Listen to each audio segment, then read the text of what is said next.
Yes, it's 10:25 p.m. and I'm making lasagna. So in here I have lean ground beef and spicy Italian sausage. Yeah, so that was lean ground beef and Italian sausage cooking up in here. And the reason why I use lean is because you do have to drain the fat out of this anyway for any lasagna recipe. So I just decided to give myself less to drain, so I use lean ground beef. And I seasoned that with oregano, seasoned salt. That was oregano, seasoned salt, paprika, and some pepper. I don't really have exact measurements. I pretty much eyeball everything, but those are the flavors and seasonings I use. And don't forget to stir it occasionally so it cooks a little more evenly. Break up any big pieces. You don't want them. Y'all, I wish y'all had smell-o-vision. It smells so good already. And while that's cooking, you can always, oh my hair. You can always start with mixing your cheeses. My hair is a fucking mess. Y'all, I'm just hoping I didn't go into Walmart looking like this. My bangs, oh man, why are they so uneven? Whatever, I'm home. It's probably because I laid in bed with my baby.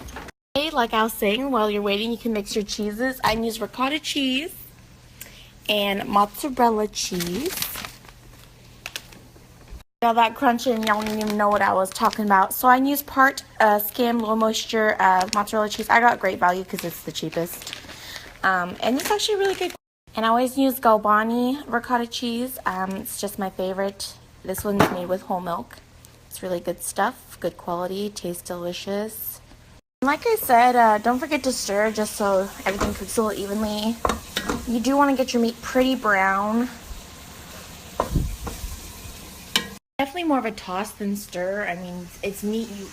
You don't really stir meat. I mean, you can stir it as soon as you get the tomato sauce in there, which I'm about to. This brand is that this plastic is easy to peel. It even says it on there, on the lid actually. So your girl here likes cheese, so I use the whole thing. Okay. You don't want to use all your mozzarella because you kind of need to top the very, very top of your lasagna with the cheese. So I say use like 3/4 of the bag. Then I added basil, oregano, and thyme, dried. All of it's dried in there, and salt and pepper. You just want to get yourself a spatula and fold it all together. Make it nice and pretty. When your meats are nice and browned, you can go ahead and add tomato sauce. And then stir it. And then when your cheese is combined, it should look like this. Nice and pretty combined and even.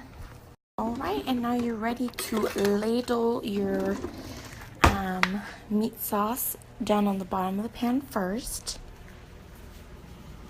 Okay, and then you just layer your lasagna. I use oven-ready lasagna, so the instructions were a little different, but go ahead and just follow the instructions that were on the back.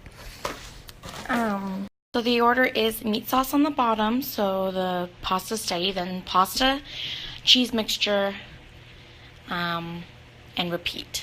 So it would be meat sauce, pasta, cheese, meat sauce, pasta, cheese, and then meat sauce, and then you sprinkle whatever you have left with your mozzarella. It should just evenly coat the top. I should have used more cheese, but Tony thinks I go overboard with cheese, so I didn't use too much this time. But you can always get yourself a bigger bag of mozzarella, you know. Then you just toss it into the oven, like I said, per direction of whatever lasagna you got. Mine was 425 for 60 minutes. Alright, y'all, and then the worst part of cooking is cleaning up. So clean up while you have to wait that 60 minutes. Alright, and if you're a breastfeeding mother like myself, once you're done cleaning, you gotta go pump your milk because it's been like motherfucking 6 hours.